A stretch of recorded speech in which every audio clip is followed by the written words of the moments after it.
views expressed on this program are those of the hosts, guests, and callers, and are not necessarily those of this station, its management, or other advertisers. You're listening to Transformation Talk Radio.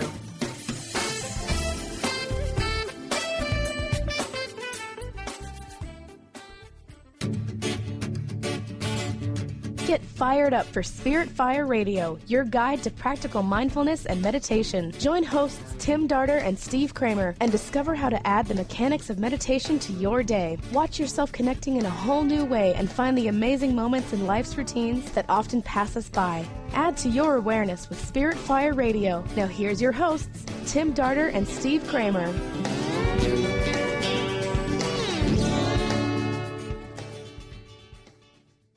Hi, welcome to Spirit Fire Radio. I'm Tim Darter. And I'm Steve Kramer. It is a joy to be with you today. We have a really wonderful show in store, and we've been very excited about it. This week on the Practice of Living Awareness, which is Spirit Fire's own meditation practice, all week long, we are meditating on step number 9, which is entitled Mind. So here on Spirit Fire Radio, if you're new to the show, each week we invite a guest on our show that we feel emulates the tool within the meditation practice that we are meditating with that week. So we've got 14 steps and thus 14 weeks. So this week is week number 9, Mind. So we're on the second half of the Practice of Living Awareness. The first half is really about establishing peaceful abiding, allowing you to sit in peace within your physical body, your emotional body, your mental body. And as we move into the second half, we are really engaging Vipassana, and we're trying to allow you as a sitter to have a greater understanding of penetrating insight. So when we combine peaceful abiding and penetrating insight, we really are able to live with awareness. This living awareness unfolds.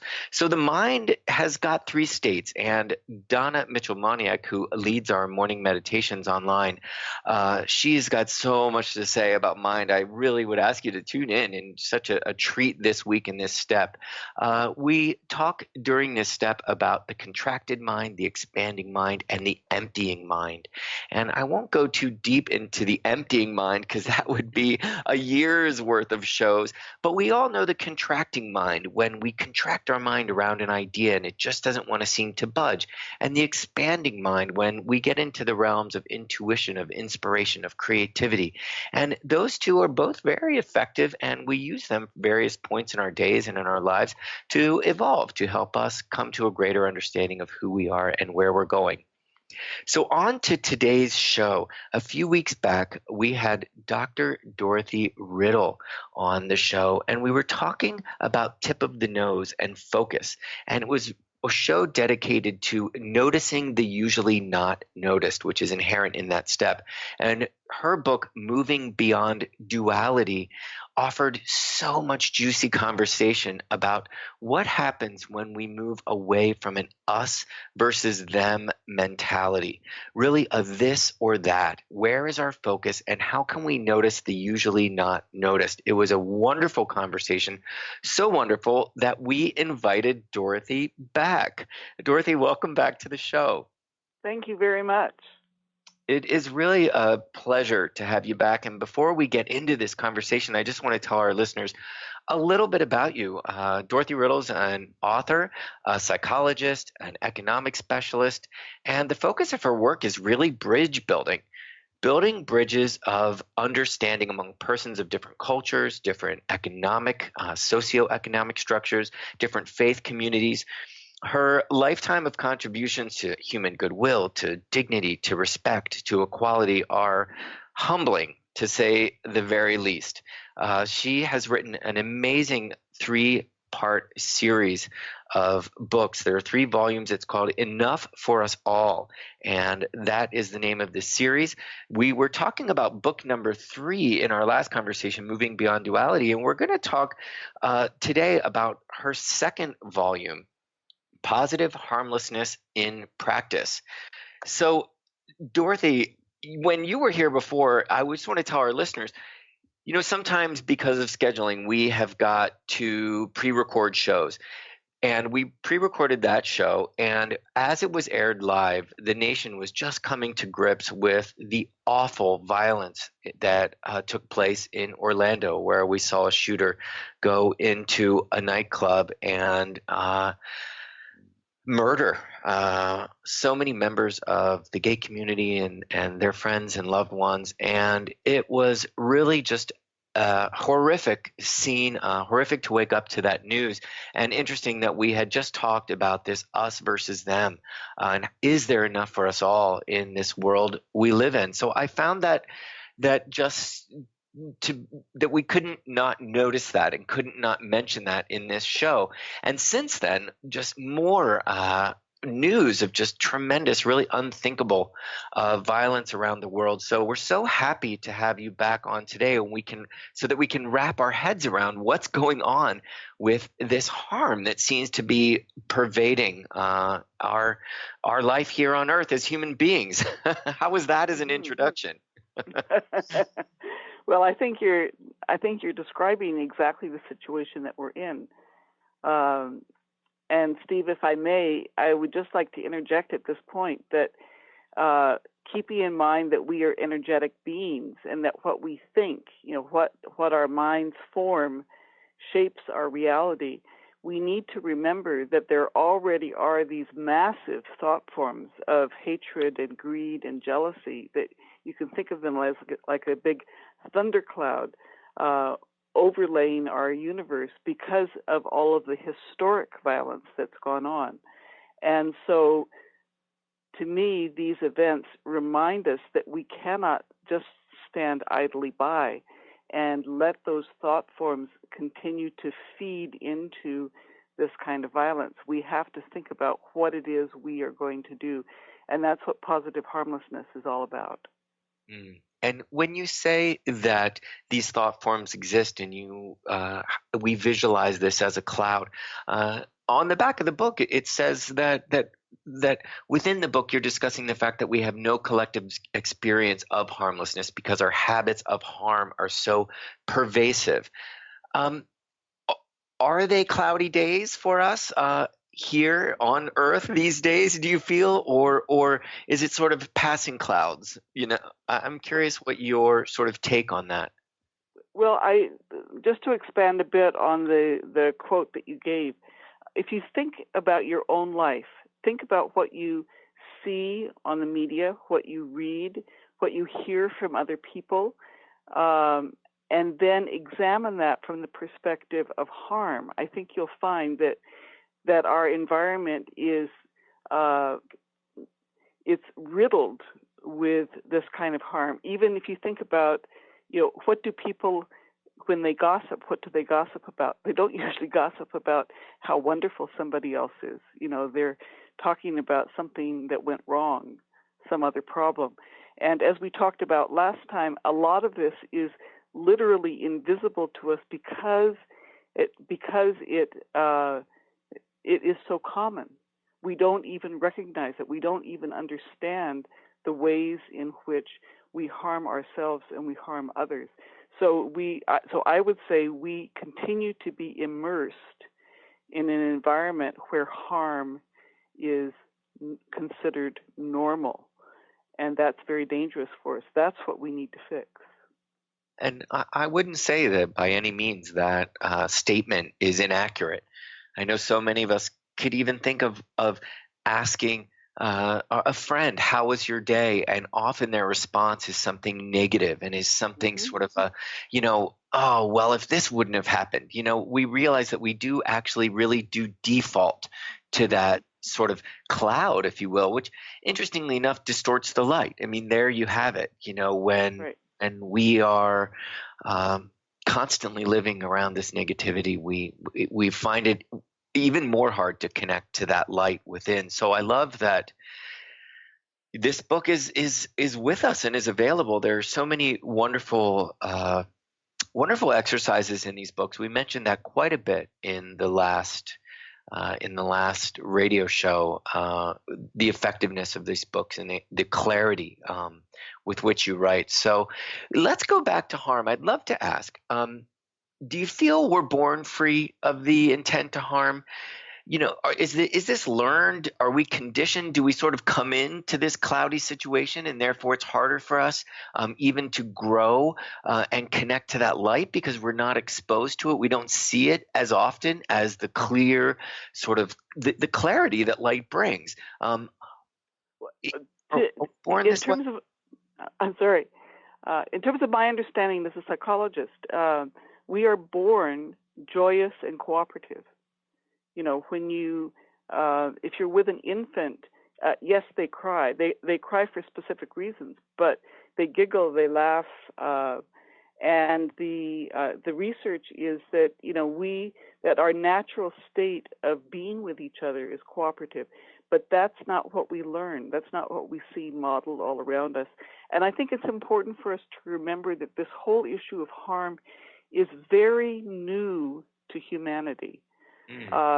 If you look back, it's only in the 1900s that as a society we started to think about what do we agree is harm. And it was in 1945, after the Second World War, that the Nuremberg Principles on crimes against peace, crimes against humanity, war crimes were developed. That's the very first time that humanity sat down and said, what is it that we think is okay and not okay? So we're young in this whole practice of learning what it means to be harmful and harmless. Wow, it's fascinating. That just gave me chills. To think we're only at the precipice of understanding this word harmlessness, and to have that objectivity to be able to look at ourselves as a whole, as a whole humanity, and set this up. Anyone who reads the United Nations Bill of Human Rights cannot help but be moved, but also be moved by its inherent truths, to say this is so simple. And yes, I absolutely want a world that looks and feels this way, and that it should be so. Mm-hmm. Yeah, I appreciate your answer. I didn't quite know what I was going to get when I said, "Are we born this way?" And I would agree again that yes, indeed, you think children are born. I've read that children are only born with two fears.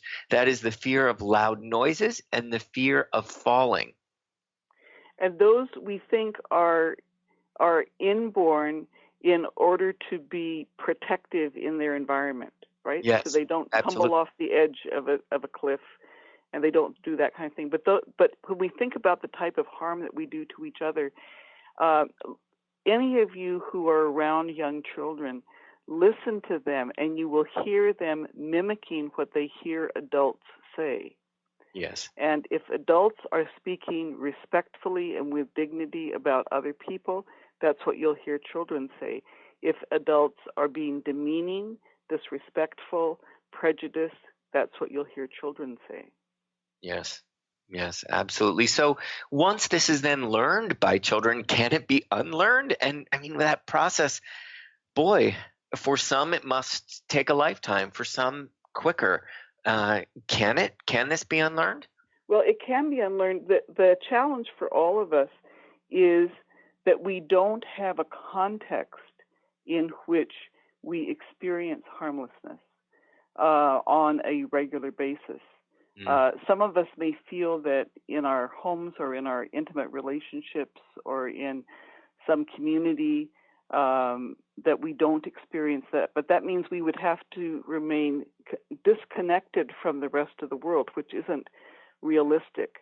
And Yes. So one of the things that I think is really important for us to remember is that harmlessness is not an absence of harm. Harmlessness is not the absence of harm. It has to be more proactive than that. It has to be the seeing and hearing of the other person, the witnessing their pain, and advocating for the change. That is all part of harmlessness, not just stopping doing something. Yes. Well, I think perhaps this is a good time to ask you a very specific question. So something happened in me with this last event. Well, there have been so many events, but since Orlando, just following Orlando, we saw this really just unspeakable murder of Philando Castile in the St. Paul, Minneapolis area, where this man, by all accounts and purposes, was doing the right thing. He was pulled over for a traffic violation. He was carrying a gun.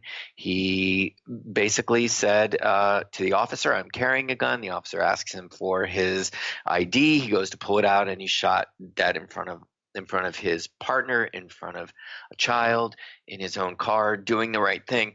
For me personally, something shifted in me. I had up until that point been one of these all lives matters people. I really took offense to people saying Black Lives Matter because I felt it was racist, and to say that Black Lives Matter was racist, and that as soon as you name a race, you are actually separating them, you're putting them in separation, and then you are creating an us versus them, because then white lives matter and brown lives matter and yellow lives matter, and how can one matter more than another? So all lives have to matter if we're going to get to the end. But something shifted in me when that happened, and I saw the light, and my heart opened. Actually, my mind expanded, and I saw that actually in this instance, this community suffers in ways that I, as a white male, cannot understand or comprehend. They are different than I am. And indeed, Black lives have got to matter. And we have got to look out at the very special situation of this community and say, indeed, if this man was not Black, I do not think it would have happened in the same way. And thus, it is specific to him. So could you just help me out with that? I was in a little bit of a conundrum, and I realized as soon as my mind opened, I realized that it actually was contracted and holding on to the limitation that all lives matter held. I didn't even realize it until I really pondered it, really felt into it, but I was holding on to that in a contracted state, and almost in a defensive state. What was I defending there? Well, I think what you were getting caught in is the tension between the ideal and the actual. Yes, ideally, all lives matter. That's not an incorrect statement. But there's no action implication. There's no implication that we need to do anything. And what we're doing by saying that rather than Black Lives Matter is we're ignoring the actual reality of the harm that is being done to others. We're being dismissive, right? We're allowing that harm and pain to be invisible to us, and we are thereby compounding the harm. And so we're being complicit in creating the harm. And what we need to be able to do is to embrace and witness the full reality of what is the actual in our lives, the complexity of our experience, and use that as momentum to make sure it can never happen again. Indeed. I hear every word you said, and once again, the hairs on my arm are standing on end. There's something when you're presented with the truth, when you are presented with that lightning bolt that is truth, that it makes your hair stand on end. So I thank you for that. And I must say, I hear the words you say about ignoring and being dismissive. And I sense as you say that to me, and I feel into it, that when we hold on to something negative or something that is a distortion of truth, it takes effort. And I feel that effort in me saying to my friends, don't say Black Lives Matter, you have to say all lives matter. And I'm feeling into that even now as I'm saying it, and realizing that I was actually holding on to that. And so this brings up this if I'm rambling, stop me. But this brings up, there's the harmlessness scale. You've created the harmlessness scale, which I've been reading. I've been reading and rereading because, again, there's so much truth here in this scale, in what you've presented here. And dismissiveness is one of the numbers on that scale. Mm-hmm. So as I look at the harmlessness scale, and let's tell people, would you mind, in your words, I'd love to hear your words. Could you tell us a bit about the harmlessness scale? Yes, I would be happy to. And I should just say this is for those of you who are aware of the homophobia scale that I developed in 1972, which has been used widely and modified for a number of different social situations. I had that scale in mind when I worked on the harmlessness scale, and I had a similar motivation, which is to try to help people understand why it's not okay to just say, for example, all lives matter.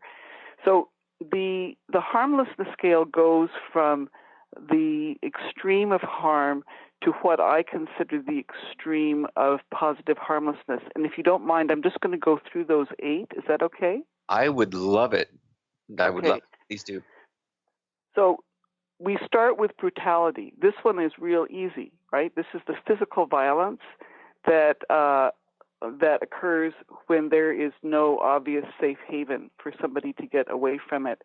But even this category is challenging because there are societies, for example, where certain citizens, often women or children, are considered to be appropriate targets of brutality. Then we have harassment, which is the verbal and psychological violence. And in this, what we're doing is we're thinking of the other person as a thing, a commodity, not a person in their own right.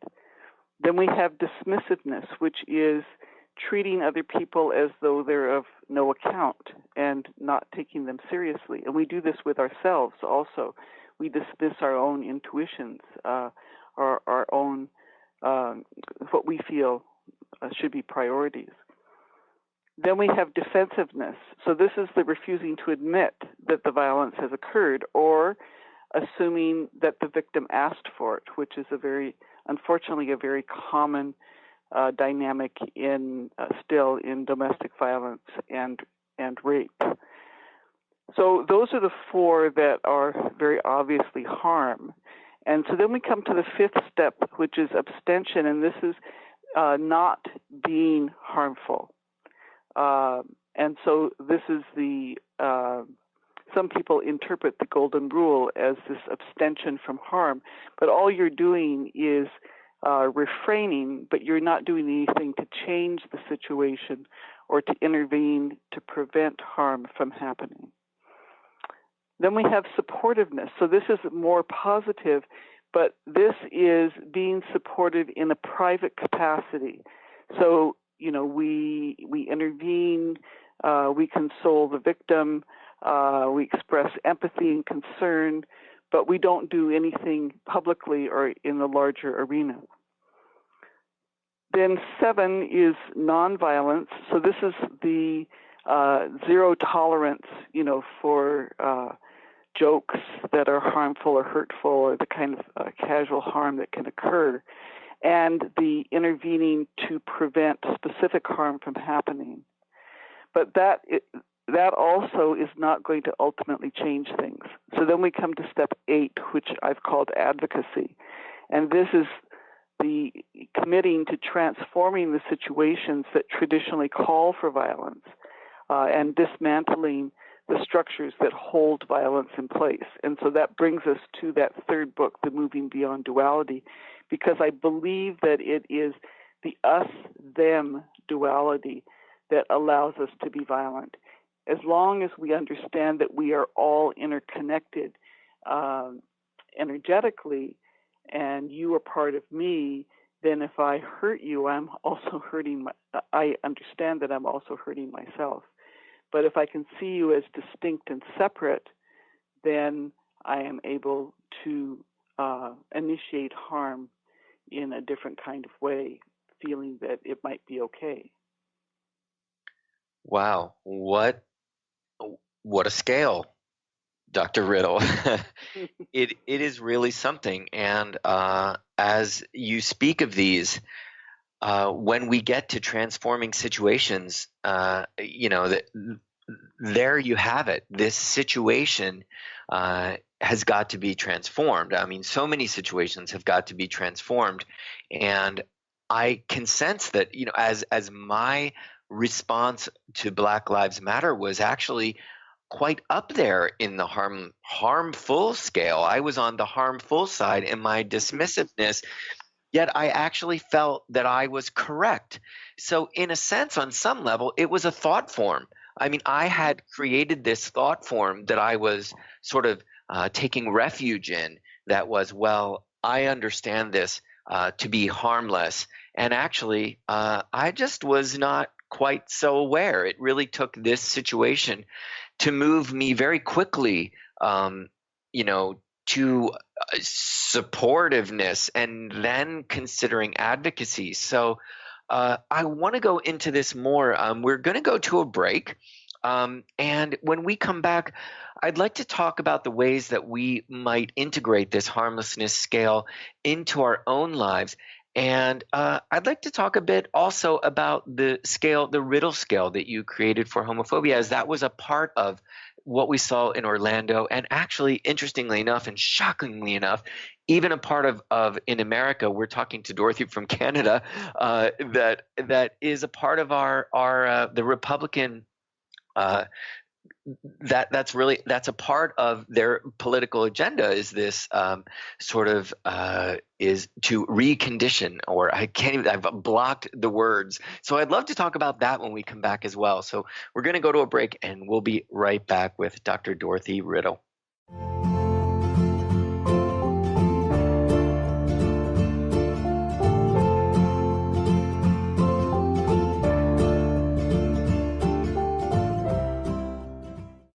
There are so many resources out there for meditation. But did you know that Atana's Heart Earth Healing Meditation is available for you for free? Yes, that's right. You can receive this free healing meditation today from Atana Badili. All you need to do is visit his website, atanamethod.com. That's ATAANA method.com, and sign up. You will receive your free meditation instantly. That's atanamethod.com. Artie Hoffman is the hottest psychic with the warmest heart and the host of the hit show Angels and Answers. A renowned psychic, medium, spiritual life coach, and an entertaining motivational speaker, Artie has helped over 15,000 people with his amazing intuitive gifts, his passion, and his humor. Call 877-ANGEL-02 to schedule a personal reading or to have your own psychic Artie party. That's 877-ANGEL-02. And visit artiehoffman.com and Angels and Answers on Facebook. Hi, I'm Tim Darter. And I'm Steve Kramer. Join us on Spirit Fire Radio. Discover how to add the mechanics of meditation to your day. And watch yourself connect in a whole new way. Find the amazing moments in life's routines that often pass us by. Add to your awareness with Spirit Fire Radio. Tune in each Wednesday at 9 a.m. for your weekly guide to practical mindfulness. And to learn more, visit www.spiritfireradio.com. Get into it for 2016. Do you want more prosperity, clarity, energy, and balance in your life? Join Lynn Brown now for one of her amazing workshops, each focusing on a key part of living your best life. For more information and to register for one of these amazing workshops, visit lynnbrownevent.com. That's lynnbrownevent.com. And get into it this 2016 with Lynn Brown. Are you ready for a game changer? Sarah Westall is bringing you Business Game Changers Radio. Sarah brings you leading experts, visionaries, and newsmakers who provide the best commentary on big issues and cutting-edge innovations. Sarah's 20 years as a business executive will help you think like an entrepreneur with expertise, energy, and attitude. Tune in to Business Game Changers Mondays at noon Pacific, 3 Eastern on TransformationTalkRadio.com.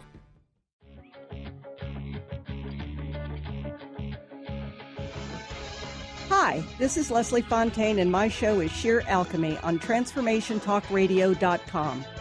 When we're bogged down with our emotions, the hardships that plague us in our relationships, at work, our finances, we literally can't see the higher plane where we could be operating from. Tune in to Leslie Fontaine, Sheer Alchemy on TransformationTalkRadio.com.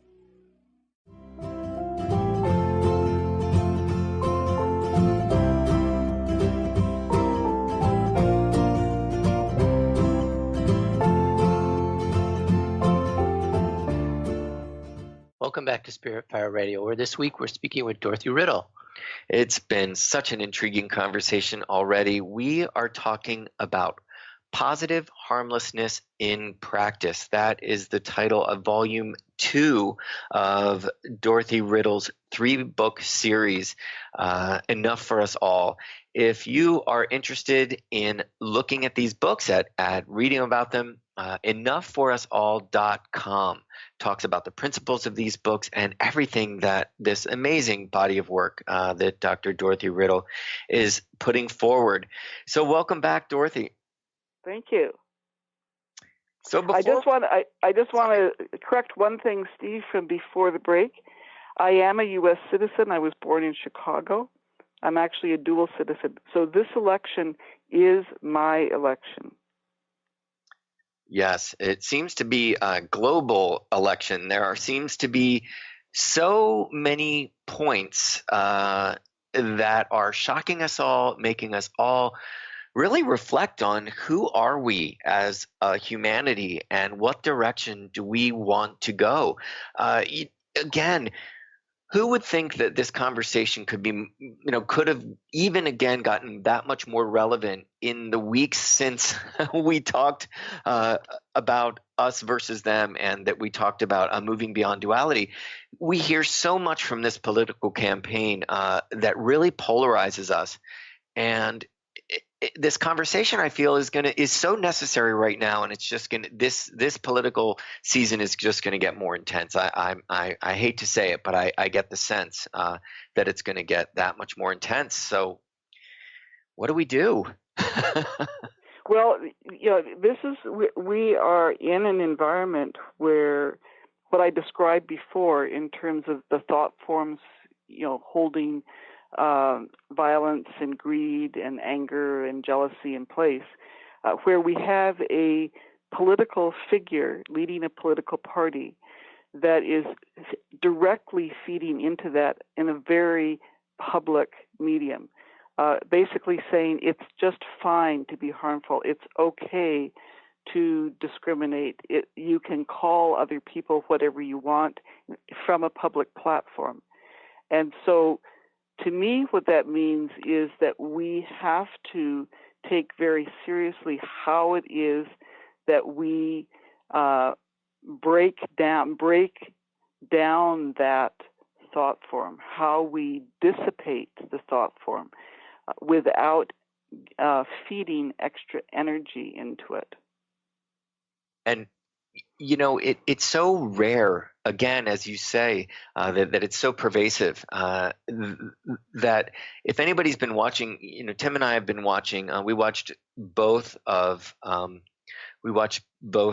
Republican and the Democratic conventions. And there was a moment when the young senator from New Jersey, and I can't remember his name off the top of my head, but he gave a really wonderful speech and presentation, and immediately the next day Trump reacted with the most hateful response, basically saying, if this is the next guy for the Democrats, I feel sorry for them. He's the worst. And I know, Cory Booker, I believe is his name. I know him better than he knows himself. And once again, your mouth drops open. You're just shocked by the abrasiveness and the separation. And if you've got a heart, your heart sort of breaks for us all. But his response was, he was with two CNN folks, and he laughed and he smiled and he said, I'm just going to send him love. And they said, what? And he said, I love this guy. I love that he's talking about me. I'm just going to love on him all I can. I'm going to hold him in my heart. I'm going to hold him in my prayers. I'm going to wish him the best. And, I don't believe he knows me at all if he would say this about me. And his response was so shocking and so pure. And it seemed to be heartfelt. It seemed to be truthful. And is that, I don't believe that's all it can take, Is that dismissiveness? No. And I'm going to make a comment that may surprise you, but I don't agree with that approach. Because the thing that we forget is that when we put out loving energy, we are putting out energy that can be used in any way the receiving party wishes to. And we need to be extremely careful. Now, 90% of the time, I would agree with approach like this. But I think in this case, if we want to be helpful to somebody, that we need to shield the rest of the country from Trump and those kinds of comments. So that's a different kind of approach where if you, again, this is using the mind in a particular way. The mind can create an enveloping shield. And in this kind of case, if I were asked, I would say what you want is a shield that is lined with silver like a mirror. So whatever he says comes back to him. If he says positive things, he gets that back. If he says negative things, he gets that back. But he begins to have to deal energetically with the consequences of his actions. Very, very astute answer. And I do like exactly what you said. And it led that I asked myself as I was as I've been reading this book and I was sort of trying to come to terms with my own dismissiveness, I wondered, is this putting his head in the sand? Is this effective? Is this actually a call to action? And where and when is that necessary? So I appreciate your answer very much. To the listeners, in Positive Harmlessness in Practice, in Dr. Riddle's book, she gives in the back there are harmlessness scale questions, and it is so interesting to go through these questions, Dorothy. Just to say, I've gone through all of them. I haven't actually taken the test. I want to sit down with Tim. I want us to do it together. Because I think it would be a very interesting experience, and we just haven't carved out that time yet. But both of us have read through all of the questions. Would you mind if I just gave the listeners an example? Not at all.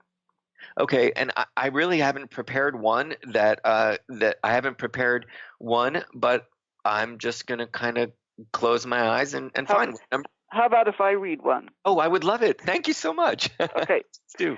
Okay. So I'm going to choose the one about going on to a flight because many of us do air travel. I love that one. Dorothy, may I just interrupt? Just for 1 second, I want to let the listeners know the reason I wanted to go here with this scale is it really offers you options. You know, it is only when we can really observe ourselves that we've got options, and options give us leverage in our observation, correct? And as I've read through all of these multiple choice, how would I respond to this question? You pose a situation and you say, answer honestly, how would you respond? Not what you think is the best answer, because we all can read through these and learn very quickly, oh, I'm getting it. But how would I respond? And it allows one to really be in a place of observation, which, for instance, as I was watching this guy's response to Donald Trump, I was doing it from a place of observation with, well, what's happening in this situation? And I believe that's when we really affect change. So go on. I just wanted to set this up a little bit as to why we're going there. So sure. So the scenario is you are waiting to board a flight whose aircraft was delayed inbound, and you notice that the gate security screener is pulling aside only passengers with dark hair and dark complected skin. You say, and here are your 4 options. Option 1, nothing, because they haven't pulled you aside. Second option, when you hear a complaint from somebody else, hey, they're just doing their job. Third option, when you hear a complaint from someone else, hey, keep quiet, do you want to delay us further? Fourth option, to the airline check-in staff. Could you give me contact information so that I can write to airport security? This passenger selection process doesn't seem fair to me. Very different energy to each one of those responses. Especially number 2.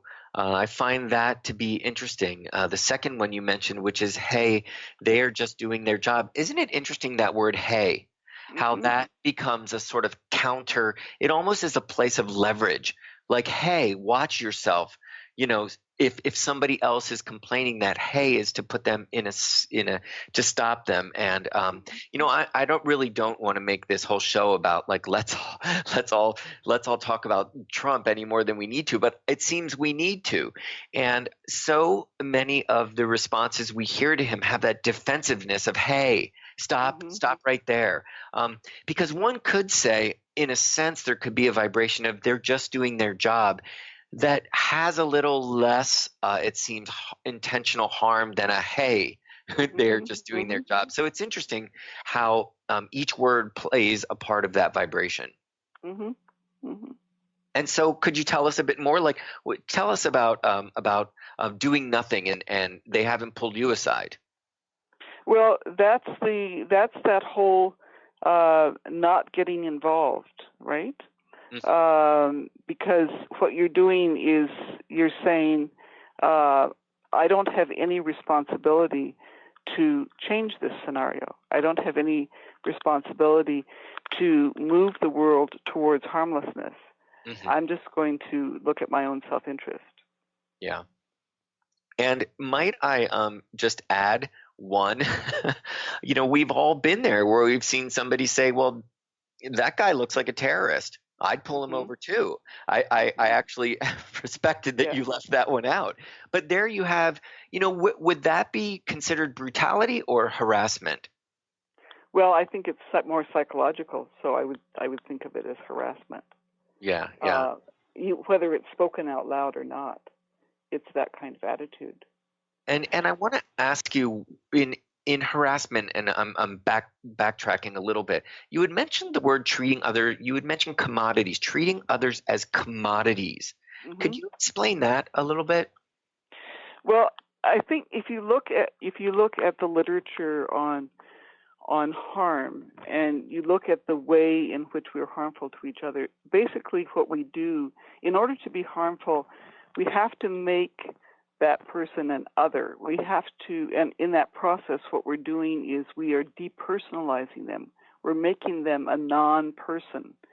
And so in extreme situations, when you see extreme brutality, you'll see that before it happens that people are, for example, stripped of their clothes, or their heads are shaved, or they're treated in some kind of way where they don't seem to be people anymore. So they become an object. And once they're an object, like your pen, well, you can do whatever you want to with the pen. I see. So I then go back. I know I'm meandering quite a bit, but this conversation just leads me all over the place because it's so juicy. This leads me then to the policeman who took these 4 shots at a young man who was completely innocent in every regard. You realize that in no way did he see himself in Philando Castile, and that you mentioned that earlier, that we've got to see ourselves in one another. I mean, that is the answer. I mean, it is the bottom line. This is the answer. Till we see ourselves in one another, and as we would care for ourselves, we would care for another. You mentioned in the book that basically, and you detail it. You say basically every religious or spiritual tradition has harmlessness at its core, and it comes down to, in a variety of wordings, that do unto others as one would have done unto themselves. And so, until we reach that point, he was being seen as a commodity. Actually, he was being seen as a group, as not being human or not being as an equal. Just assumed that he was not law-abiding, he was dangerous, and he should be taken down at any moment. And he was being. The officer clearly was acting out of fear. Yes. And so that's part of the root cause that we have to. Fear is attached to and strengthened by that negative thought form that we've talked about before. I wonder, Steve, if you would mind if I went over the principles that actually are who we are, because that's part of, I think, what we have to get to if we're going to change this. I would love that, though each and every one of those principles gives me more goosebumps, so please do. Okay. So these actually come from are developed in my first book, Principles of Abundance for the Cosmic Citizen. And there are two sets of principles.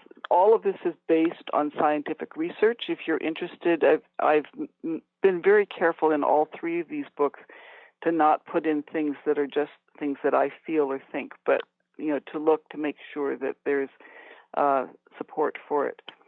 So we have these principles from quantum physics and from biology and the social sciences. The principles that underlie our reality. The first, interconnectivity. We are all interconnected energy waves. We are actually, by essence, energy, and we are all connected to each other, and whatever we do does in some form affect everyone else. Second principle. Dorothy, do you mind if we just frame this perhaps a little bit around this situation? Because the very fact that we are interconnected energy, when a policeman holds the energy of fear, no good can come of that. We've got to create an environment where they are not fearful to put on their uniform and go out to serve the community. And we all now are in a greater state of fear after that was made an example of. So again, all interconnected. So I won't do this with everyone. Don't worry. But that's okay. But just notice yourself. Those of you that are listening to this conversation, notice how you can pick up on the energy of somebody else. How if somebody is very fearful, it becomes more difficult for you not to be fearful. Exactly. As an example. So the second principle is participation. We create our own reality. And there are some really interesting experiments that show that what somebody thinks is going to happen actually affects the outcome. The third is nonlinearity. We think of our experience in linear terms, past, present, and future, but in fact, our experience is fundamentally all happening at the same time. And there's some very interesting ramifications of that could be a topic for a whole other conversation. Then the fourth principle, non-duality, which we've referred to several times in this conversation and also the previous interview that I was privileged to participate in. So our reality is much more complex than just two parts. Then we have three principles that govern how we coexist with each other. The first of these is interdependence. We are part of a community of life, and that actually includes not just humans, but also non-human persons, the earth, this whole community of life. Then we have adaptability. We survive because of our ability to adapt and collaborate. And that's linked to the final one, cooperation. We evolve through symbiosis and cooperation. The whole image that's been labeled as Darwinian of the strongest survives in competition is the basis. That's not actually the way life works. It's not actually the way life has evolved on this earth. So we have a lot of myths to dispel, and that's part of what stands in our way of experiencing the reality that we are all part of one cosmic energy field. Amazing. What a really just groundbreaking, almost a revelation to hear you speak of these principles. I don't want to keep going back to this, but I would say that what was interesting, and I think where this had a transformative effect on myself, was that it did seem in, again, the instance of Mr. Castile, that he understood some of these principles. He was living by them. Participation, he had a license for his gun. He told the officer, I'm carrying a gun. I just want to let you know. That's cooperation.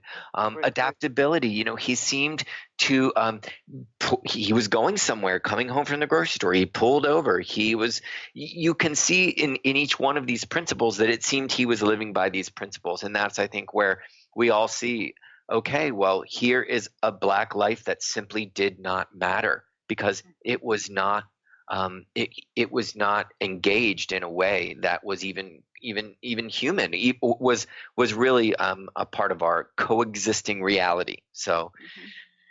Yeah. So the scale, how do we get this harmlessness scale to the masses?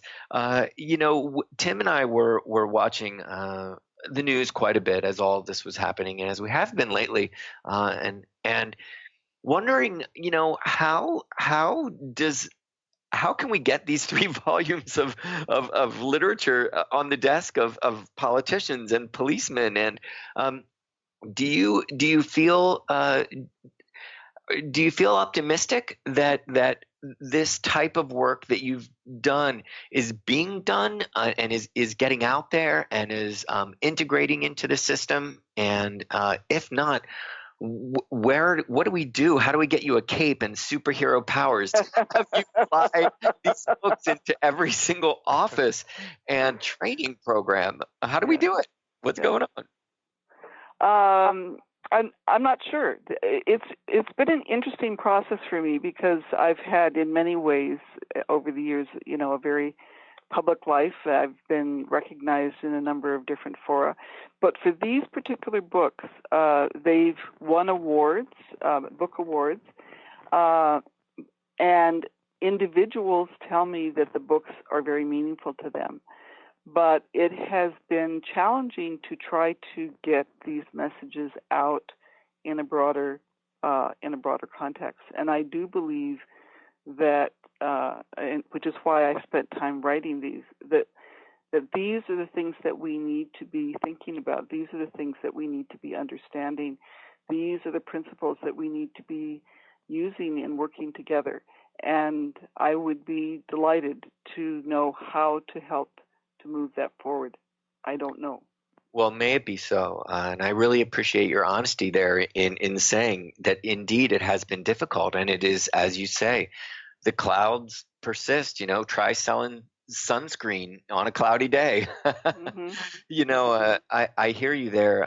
Certainly, I'm so pleased that we can bring you on as a guest, and I have certainly recommended each one of these books. It's interesting. I've been reading them from volume 3 to volume 2, and I have yet to get to Abundance. The first title is The Principles of Abundance for the Cosmic Citizen. I don't know why that happened. That I must have read volume 3 so many times. And so, to the listeners, once again, I just want to let them know Enough for Us All.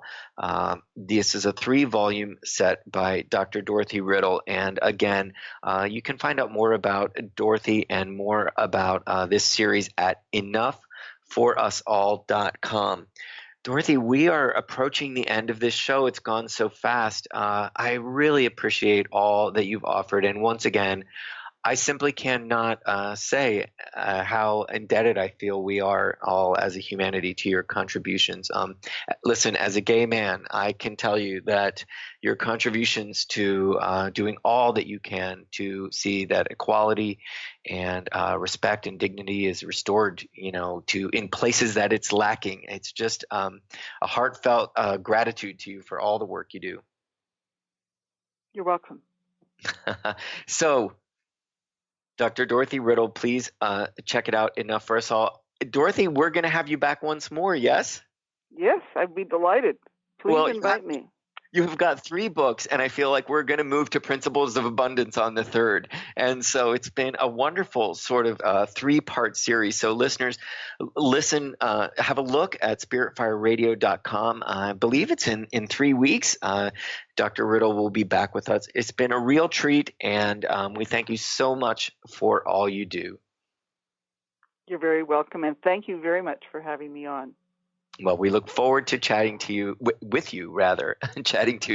chatting with you again on our next show. So thanks again, everybody. We will be back next week with another show on Spirit Fire Radio. Thank you for listening to Spirit Fire Radio. Tune in each Wednesday at 9 a.m. Pacific Time, 12 noon Eastern, for your weekly guide to meditation and living with awareness. Join hosts Tim Darter and Steve Kramer and discover the ways that consciousness is being cultivated in everyday life. Connect to your day in a whole new way and find the amazing moments in life's routines that often pass us by. Add to your awareness with Spirit Fire Radio. To learn more about Spirit Fire, visit spiritfireradio.com.